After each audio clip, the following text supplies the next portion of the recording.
Meanwhile, Ravan did something foolish. He sent a scout to seduce Sugriv from his loyalty to Ram.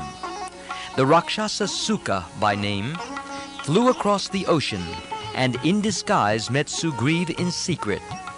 With every appearance of benevolent solicitude, he spoke to him thus: Ravan, the king of Lanka, has sent me because of his affection and regard for you.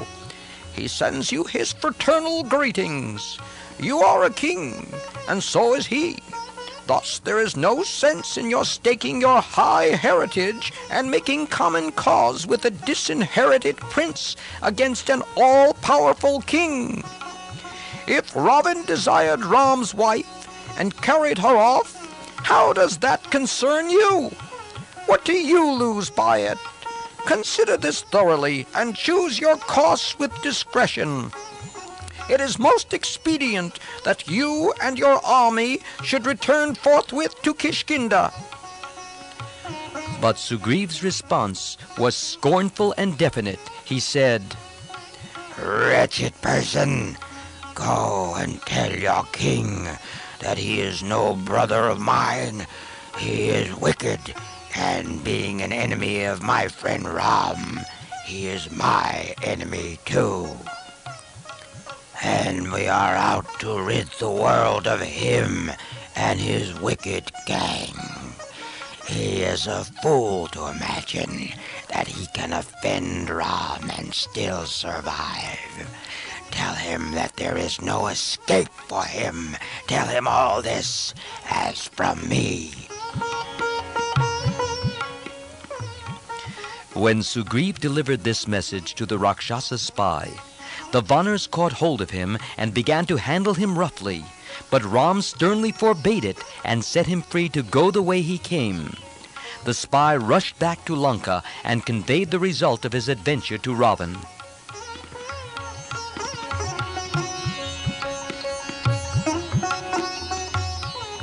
As soon as Vibhishan's devotion was accepted by Ram, Lakshman and Sugriv crowned Vibhishan king of Lanka and performed the bathing ceremony with seawater.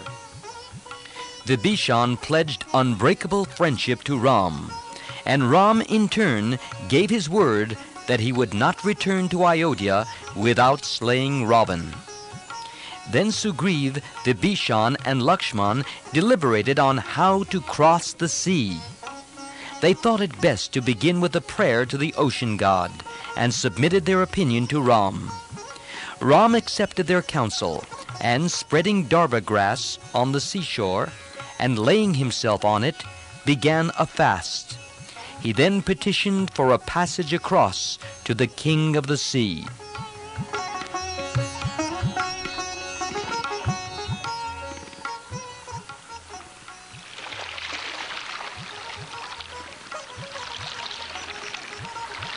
For 3 days he prayed to the ocean god, but received no response.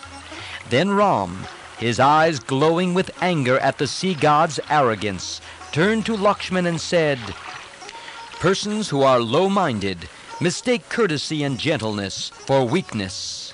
Mildness is simply wasted on them. See now how I shall bring this proud sea to its senses with my arrows, which shall not only choke it with the carcasses of mighty fish, but even dry it up with their fierce odor. Bring me my bow and quiver, Lakshman. Then, bow in hand and blazing with wrath, like the destroying fire at the end of the world, he shot arrows that were irresistible as thunderbolts into the bosom of the sea. These missiles of power disturbed the sea to its depths, carrying death and dismay to all it contained. Then the tortured waters began to exhale steam in their agony. It looked as though Ram in his wrath would convert the sea with its infinitude of waters into a desert of blazing dust, bereft of all life. Finally, the sea god could stand it no longer. Shining like the rising sun behind Mount Meru, he appeared and stood before Ram, his hands folded, and said, My lord Ramachandra, I am am subject to the laws of nature, like the earth, air, space, light, and all the constituents of the universe. How can I depart from my nature, which is to be vast, deep, and wavy, and impassable? But I can do this. Ask the Vanners to bring boulders and trees to build a causeway. I shall permit it. I shall help you by receiving and keeping in place the rocks and trees. This is all I can do, and I shall also show the most favorable place for this causeway.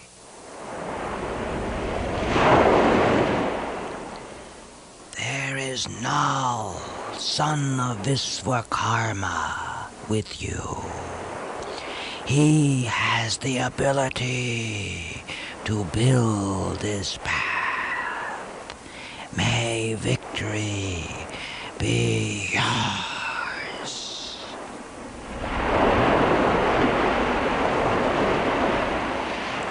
Ram, true to his nature, graciously accepted the sea god's apology and offer of help. And then, ordered by Ram, they all began to work. Thousands of Vanners went at it with enthusiasm.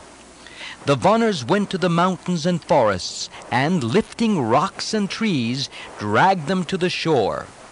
The bigger Vanners brought big boulders and threw them into the sea.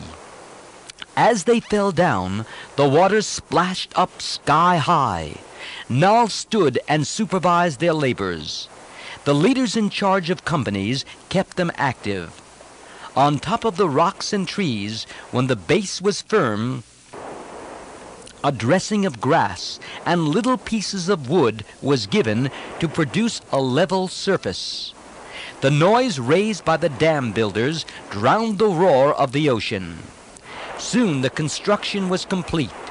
The new path shone across the sea like the Milky Way in the sky. Hosts of gods above rejoiced as hosts of Vanners shouted below in exultation. The demigods and the rishis uttered benedictions. Then they stepped on the causeway. Hanuman carried Ram on his shoulders, and Angad carried Lakshman on his. Then the Vannar army crossed the sea.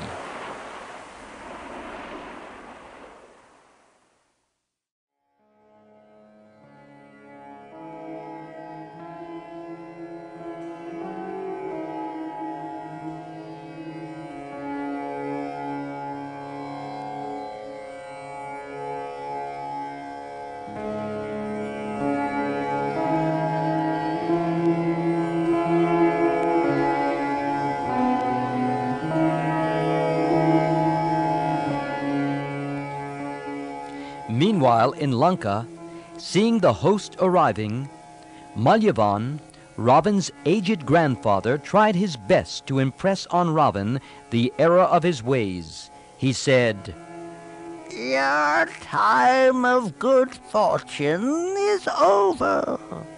Your sins have begun to bear their fruit and to dim your radiance.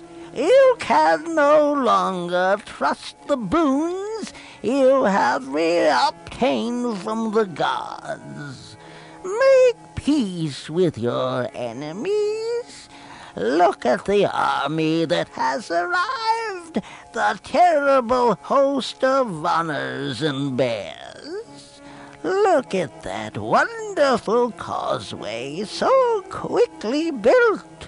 It seems to me that this Ram is Vishnu himself and has come in human form." Ravan had no patience with such talk and said, "Your words are like wormwood in my ear. It looks as though you too have joined my enemies. Are not human beings well known to be weaklings? Why are you afraid of this wretched man, driven into the forest by his father? And he relies on the support of monkeys and bears. And you are afraid of him? Really, I am ashamed of you. Or could it be that you cannot bear to see me happy? Why do you talk like this to me? I cannot bend before Ram. If it is wrong policy or wrong ethics, I cannot help it. You may take it that it is a part of my nature, and I cannot change it. I would far rather die fighting than to beg Ram for peace. Malyavan replied, Consider well, and do what you think best. and he returned home, uttering the usual benedictory words. Victory to the king! Victory to Ravan, my grandson!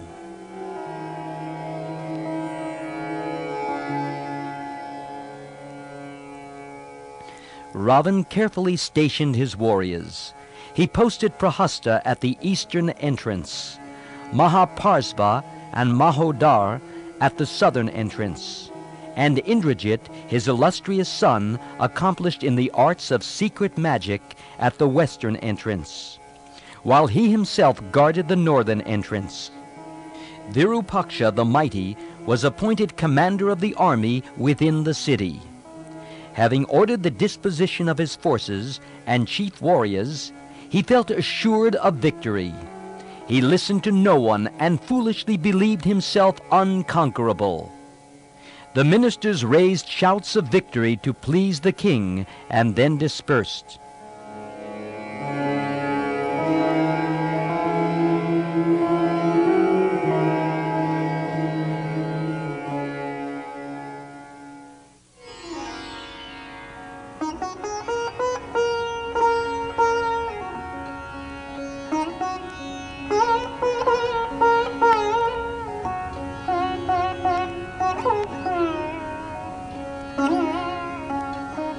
Ram, Sugriv, Vibhishan, and others held a council of war. Vibhishan duly laid before the council the information gathered by scouts who had gone out and watched Ravan's arrangements. Then he said, "In numbers, strength, and courage, the army, now mobilized by Ravan, surpasses that with which he opposed Kubera, the god of wealth. Still, I have no doubt of Ram's victory." Ram distributed his forces to meet Ravan's deployment and assigned to each commander the task he was to perform. He ordered Nil to meet Prahasta at the eastern gate. Angad was to meet Mahaparsva and Mahodar at the southern entrance. At the western entrance, Hanuman was to encounter Indrajit, the master of black magic. He further said, "Lakshman and I shall meet Ravan, the terror of the world, and we shall direct the assault on Lanka. Sugriv, Jambavan, and Vibhishan shall stay behind with our main army." The army rested for the night on Mount Suvail. The following morning, standing on the mountaintop, they took a good look at Lanka.